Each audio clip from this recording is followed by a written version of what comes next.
பா என்ன சேது, மறுவீடு புறப்பட்டீங்களா? இப்போ உடம்பு எப்படி இருக்கு? நான் நல்லா இருக்கேன். சேது, கார்ல போறியா? இல்ல சித்தப்பா, பைக்ல போறேன். பையெல்லாம் வச்சுக்கிட்டு எப்படிப்பா போவா? சித்தப்பா, பையெல்லாம் கருப்பு மாமா கிட்ட எடுத்துட்டு வர சொல்லிட்டேன். இல்ல நானும் தமிழும் பைக்லயே போறோம்ப்பா. ராஜாங்கம் சொல்றாரு. சரியா, உன் விருப்பம் சொல்றாங்க. சேது, மறுவீடு போனோமா, செஞ்சு வச்ச சாப்பாட சாப்பிட்டோமா, சாயங்காலம் கிளம்பி வந்தோமான்னு இருக்கணும். இது சொல்றாரு.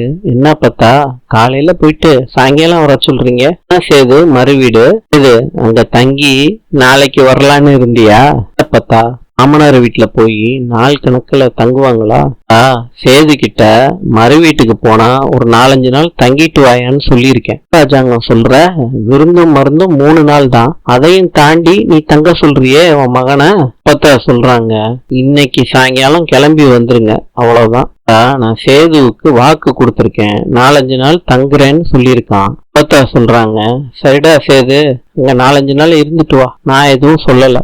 சொல்றாங்க தமிழ்கிட்ட, வீட்டுக்கு போன பிறகு உங்க அம்மா கறிக்கிட்டேன் அப்பத்தா கறிக்கிட்டேன் வீட்டுல எப்படி நடந்துக்கணும், எப்படி சமைக்கணும்னு கேட்டுட்டு வா. விட்டுட்டு இங்க வந்து மண்டைய சுரிஞ்சுக்கிட்டு இருக்காத. சரி பாட்டி, நல்ல நேரம் முடியறதுக்குள்ள கிளம்புங்க. சரி மாமா, இந்த பையெல்லாம் கொண்டுட்டு வந்துரு. நீ முன்னாடி போ மாப்ள, நான் பின்னாடி எடுத்துட்டு வந்துடுறேன்னு கருப்பு சொல்றாரு. அப்பா கால்ல சேதுவும் தமிழும் விழுந்து ஆசீர்வாதம் வாங்கிக்கிறாங்க. பாட்டி கால்லயும் விழுந்து ஆசீர்வாதம் வாங்கிக்கிறாங்க. போயிட்டு வரோம்னு சேது சொல்லிட்டு கிளம்புறாரு தமிழோட. பைக்ல 2 பேரும் போறாங்க. ஆனா வீட்டுல இருக்க எல்லாரையும் கூப்பிடுறாங்க. மாமாவும் வர்றாங்க. ஆண்டி பட்டாசு எடுத்துட்டு வந்து பத்த வைக்கிறாரு. ஆண்டி பொண்ணையும் மாப்பிள்ளையும் கூட்டிட்டு வர்றாரு. ஆலத்தி எடுக்கிறாங்க. தமிழுக்கும் சேதுக்கும் வலது காலை எடுத்து வச்சு வீட்டுக்குள்ள போறாங்க. சேர்ல உட்கார வைக்கிறாரு பாண்டி. எப்படி குடிக்கிறதுன்னு பாண்டி சேதுவுக்கு சொல்லி கொடுக்கறாரு.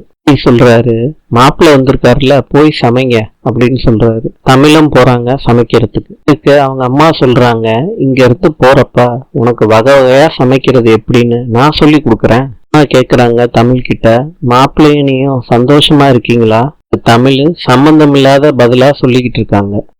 கியூபாவின் நாணயம் பிசோ. நாளை சந்திப்போம்.